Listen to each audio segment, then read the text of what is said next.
हरे कृष्णा। श्रीमद् भगवत गीता यथारूप की जय। जैसा कि हमारा भगवत गीता का अध्याय 1 चल रहा है, कुरुक्षेत्र के युद्ध स्थल में सैन्य निरीक्षण। मैं डेली भगवत गीता का एक एक श्लोक पढ़ती हूँ और उसका हिंदी अनुवाद और तात्पर्य आपको पढ़ के सुनाती हूँ और आपको समझाने का भी प्रयास करती हूँ। तो आज हम एक एक करके आज श्लोक संख्या 39 पर आ गए हैं। तो एक एक श्लोकों के माध्यम से हम भगवान कृष्ण की वाणी को समझने का प्रयास करते हैं। तो आज का हमारा श्लोक है, कुल शे प्रणश्यन्ति कुल धर्मा सनातना धर्मे नष्टे कुलम कृत सत्रम धर्मो अभिभवत युत। तो इस श्लोक में अर्जुन कह रहा है, कुल का नाश होने पर सनातन कुल परंपरा नष्ट हो जाती है और इस तरह शेष कुल भी अधर्म में प्रवृत्त हो जाता है। तो इसके पहले वाले श्लोकों में अर्जुन ने युद्ध करने से मना कर दिया था। तो इसके तात्पर्य में बता रहे हैं, वर्णाश्रम व्यवस्था में धार्मिक परंपराओं के अनेक नियम है। तो इसमें ये बता रहे हैं कि परिवार में जो जन्म से लेकर मृत्यु तक के जो सारे संस्कार होते हैं, जैसे गर्भाधारण संस्कार होता है और अन्नप्राशन संस्कार होता है, मृत्यु के समय अंतिम संस्कार होते हैं, इस प्रकार के 16 संस्कार होते हैं। मतलब जब से गर्भ धारण करते हैं तब से लेकर मृत्यु तक 16 संस्कार होते हैं।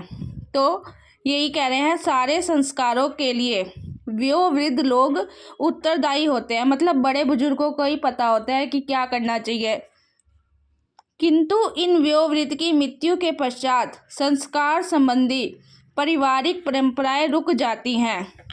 भाई घर में बड़े बुजुर्ग नहीं होंगे तो हमें इन परंपराओं के बारे में कैसे पता चलेगा कि मतलब गर्भाधारण संस्कार में क्या करना है, अन्नप्राशन संस्कार में क्या करना है, और भी बीच में बहुत प्रकार के संस्कार हैं। तो थोड़े से मुझे नाम याद नहीं आ रहे। अंतिम संस्कार होता है, मृत्यु का संस्कार। तो इस तरह से जो ये भी जितने भी संस्कार होते हैं तो हमारे बड़े बुजुर्ग ही उन नियमों का पालन करते हैं। तो वो कह रहे हैं, अगर वो युद्ध में सब मर गए तो ये पारिवारिक परंपराएं नष्ट हो जाएंगी और परिवार के जो तरुण सदस्य बचे हैं, मतलब जो जवान बचे हैं, उनको पता ही नहीं है संस्कारों का। तो वो कह रहे हैं, वे अधर्म में व्यसनों में प्रवृत्त होने से मुक्ति लाभ से वंचित रह जाते हैं। अतः किसी भी कारणवश परिवार के वयोवृद्ध का वध नहीं होना चाहिए।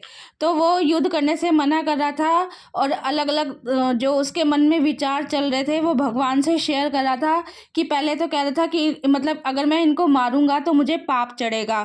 फिर कह रहा है कि अगर घर के बड़े बुजुर्ग मर जाएंगे तो जो हमारे घर की मतलब पारिवारिक परंपराएं हैं वो भी नष्ट हो जाएंगी, और जो जवान है वो मतलब जो अपने मतलब दारू में, मदिरा, मांस मदिरा में, अपने व्यसनों में प्रवृत्त हो जाएंगे और जो मुक्ति लाभ से वंचित रह जाएंगे। तो ये कह रहा है कि किसी भी कारणवश परिवार के वयोवृद्ध का वध नहीं होना चाहिए। मतलब बड़े बुजुर्ग हमारे सर पर रहने चाहिए।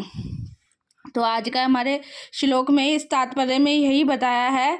आगे देखते हैं अर्जुन क्या क्या कहता है। हरे कृष्णा।